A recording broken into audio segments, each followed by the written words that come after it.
আসসালামু আলাইকুম ভিউয়ার্স, আমি জেসমিন। এই মুহূর্তে আপনারা সবাই কানেক্টেড আছেন জেসমিনস বেবি কেয়ার টক ইউটিউব চ্যানেলটির সাথে। একটা 1 বছরের বাচ্চা পড়ে গেল, কাঁদছে, মা সামনে দাঁড়িয়ে দেখছে কিন্তু তুলছে না। এটা কি অবহেলা নাকি জিনিয়াস বানানোর শুরু? জাপান বহু বছর ধরে বিশ্বের সবচেয়ে উচ্চ গড় আইকিউর দেশগুলোর মধ্যে, কিন্তু রহস্যটা স্কুলে না, জেনেটিক্সেও না। রহস্য শুরু হয় জন্মের পর থেকেই। ঘুম, খাওয়া, কথা বলা, এমনকি কান্নার মুহূর্তে। আজকের এই ভিডিওটিতে আপনারা জানবেন সেই 4টি জাপানি প্যারেন্টিং অভ্যাস যা বিজ্ঞান বলছে বাচ্চার ব্রেন ডেভেলপমেন্ট বদলে দেয়। প্রথমেই চলুন উল্টো দিক থেকে জানি। হ্যাবিট 4, স্কিনশিপ, স্পর্শের শক্তি।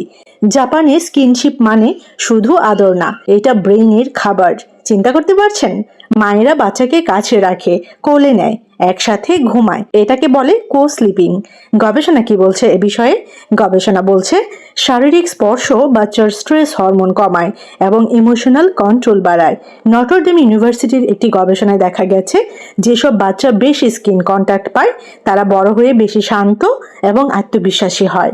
যেমন একটা ছোট্ট এক্সাম্পল শেয়ার করি আপনাদের সাথে। যে বাচ্চা রাতে মায়ের গায়ে উঠে ঘুমাতে চায় সে আসলে নিরাপত্তা খুঁজছে, অ্যাটেনশন না। হ্যাবিট 3, রিয়েল ফুড আর্লি, আসল খাবার। পশ্চিমে বেবি ফুড দেখা যায় ব্ল্যান্ড পিউরি, কিন্তু জাপানে কি?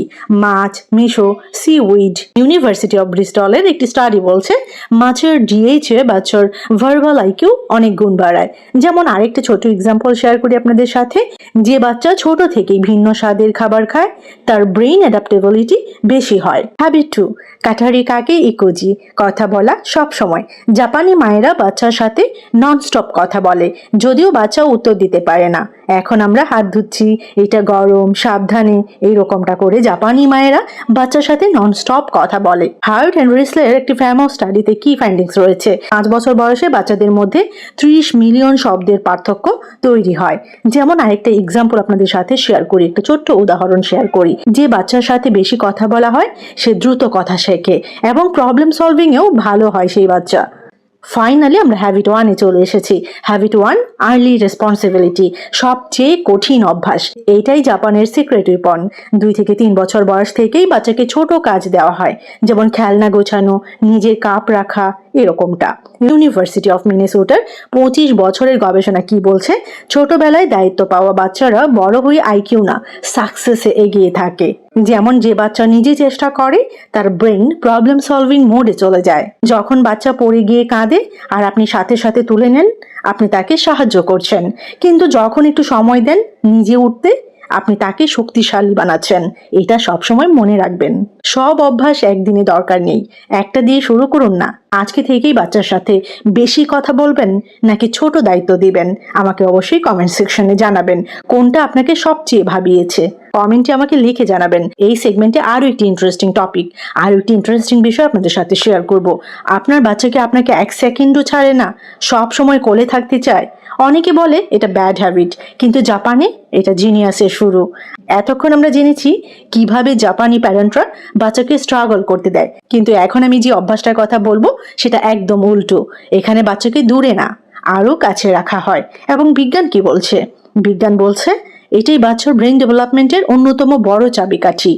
জাপানে একটা শব্দ আছে, স্কিনশিপ, মানে শুধু আদর না, স্কিন টু স্কিন কানেকশন এবং ইমোশনাল বন্ডিং।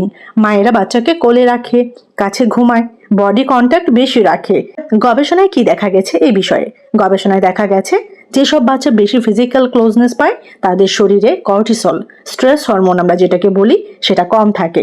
আর যখন স্ট্রেস কম থাকে ব্রেইন লার্নিং মোডে থাকে। কাজে early skin contact emotional control বাড়ায়, বেটার মেমোরি করে এবং সিকিউর অ্যাটাচমেন্ট এনশিওর করে। রাতে বাচ্চা বারবার উঠে মাকে খোঁজে, আমরা ভাবি খারাপ অভ্যাস, কিন্তু আসলে কি? তার ব্রেইন বলছে আমি সেফ আছি তো। যখন মা পাশে থাকে তার নার্ভাস সিস্টেম কাম হয়, সে ভালো ঘুমায় এবং ভালো শেখে। অনেকেই বলে বেশি কোলে নিলে বাচ্চা স্পয়েলড হয়ে যাবে, কিন্তু রিসার্চ কি বলছে? রিসার্চ বলছে সিকিউর বেবি, ইন্ডিপেন্ডেন্ট অ্যাডাল্ট। যে বাচ্চা আজ আপনার গায়ে লেগে থাকে সেই বাচ্চাই কালকে, আগামী দিন কনফিডেন্টলি পৃথিবীর মুখোমুখি হবে, কারণ সে জানে আমি সেফ। সব সময় কোলে রাখা না, সেফ ইন্ডিপেন্ডেন্স দরকার। কিন্তু আমাদেরকে মনে রাখতে হবে আর্লি স্টেজে ক্লোজনেসই হচ্ছে ব্রেইন ফুয়েল। আজ আপনি একটা কাজ করুন, বাচ্চাকে একটু বেশি জড়িয়ে ধরুন। কমেন্টে আমাকে অবশ্যই লিখে জানাবেন আপনার বাচ্চাকে আপনাকে ছাড়ে না। এই সেগমেন্টে আরো একটি ইন্টারেস্টিং টপিক আপনাদের সাথে শেয়ার করব। এই খাবার না দিলে বাচ্চার আইকিউ কমে। জাপানি মায়েদের একটি গোপন রহস্য রয়েছে। আপনি বাচ্চাকে ভালো খাওয়াচ্ছেন নাকি অজান্তেই তার ব্রেন স্লো করে দিচ্ছেন? জাপানি মায়েরা একটা বড় ভুল কখনোই করে না। এতক্ষণ আপনারা জেনেছেন কিভাবে ক্লোজনেস বাচ্চার ব্রেন ডেভেলপ করে, কিন্তু এখনকার সত্যটা আরো শকিং। বাচ্চার খাবার সরাসরি তার আইকিউতে প্রভাব ফেলে।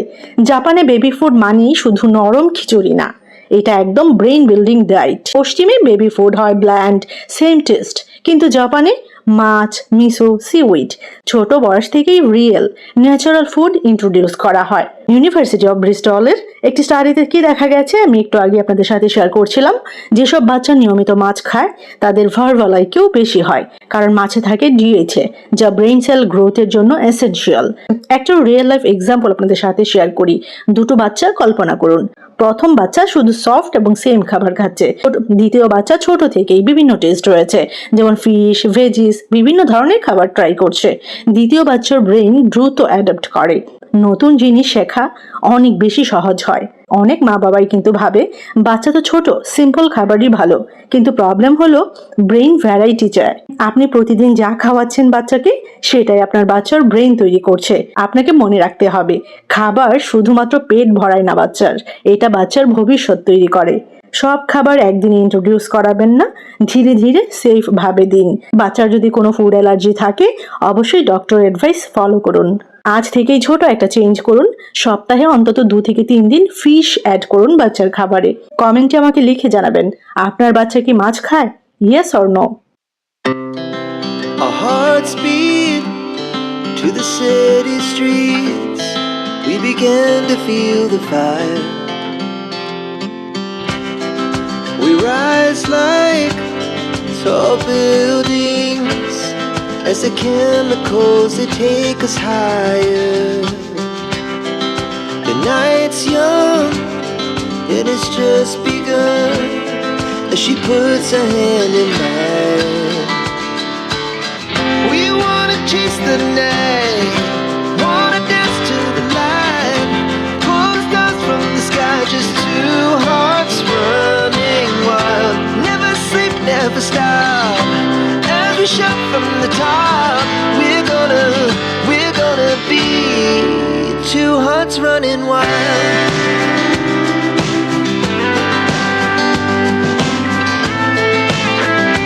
তো কেমন লেগেছে আজকের এই ভিডিওটি অবশ্যই আমাকে কমেন্ট সেকশনে জানাবেন। আর এরকম ছোট বড় আরো অনেক ইনফরমেটিভ ভিডিওস পেতে চ্যানেলটির সাথে কানেক্টেড থাকবেন। জেসমিনস বেবি ক্যাটক ইউটিউব চ্যানেল। সবাইকে অসংখ্য ধন্যবাদ জানাচ্ছি যারা যারা শেষ পর্যন্ত ভিডিওটি দেখেছেন। সবাই ভালো থাকবেন, বাচ্চাদেরকে ভালো রাখবেন। আল্লাহ হাফিজ।